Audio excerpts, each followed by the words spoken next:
진리를 만나는 기쁨입니다. 이번 호에도 많은 이야기가 소개돼 눈길을 끄는데요. 오늘은 다양한 구도의 여정 끝에 마침내 상제님 진리를 신앙하게 됐다는 부천도장 안종윤 도생님의 사연 소개해드리겠습니다. 안종윤 도생님은 10여 년 전 상제님 진리를 접했다고 들었는데요. 아내와 부모님의 극심한 반대 때문에 신앙의 열망을 접어야 했다고요. 네, 맞습니다.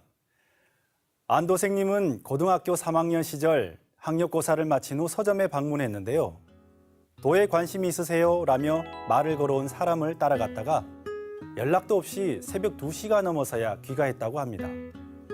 부모님의 심한 꾸지람과 다시는 그곳에 가지 않겠다는 다짐을 했는데요.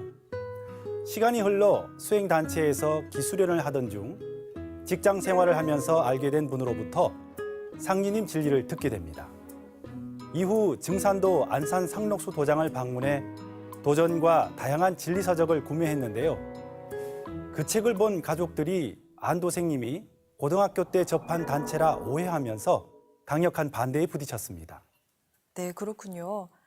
가족들의 반대로 신앙을 접을 수밖에 없었던 안 도생님은 최근 입도해서 상제님 도생이 되셨다고 하는데요. 우연히 환단곡이 북콘서트를 시청한 것이 계기가 됐다면서요? 네. 당시 안 도생님은 상제님 신앙을 포기한 채 직장 생활과 기수련을 하면서 지냈는데요. 현장 발령을 받게 되면서 가족과 떨어져 혼자 생활하게 됐다고 합니다. 일과 후 TV 채널을 돌리던 도생님은 우연히 상생방송에서 환단곡이 북콘서트를 시청하게 됐는데요. 한민족 9,000년 역사와 시원 문화에 대한 종도사님의 말씀에 감명받아 시간 날 때마다 즐겨 시청했습니다. 이후 내 조상이 제1의 하나님이시다라고 하신 태상 종도사님 대도 말씀에 깊은 감명을 받았는데요. 다양한 프로그램을 통해 우주의 주제자이신 증산상제님과 천지공사에 대해 알게 됐습니다. 특히 매일 새벽 6시 아침 수행 방송 시간엔 TV를 틀어놓고 따라하기도 했다고 하네요. 안종윤 도생님처럼 아침 수행 프로그램 시간에 함께 수행하는 분들이 많은 것으로 알고 있는데요. 안 도생님은 평상시에도 태율주 수행을 즐겨 하셨다고요? 네, 안종윤 도생님은 일과 중 몸이 좋지 않을 때도 태율주 수행을 했는데요. 하루는 머리가 아파 눈을 감고 태율주를 읽었다고 합니다.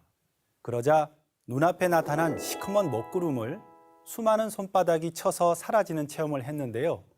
신기하게도 머리가 시원해지는 것을 느낄 수 있었습니다.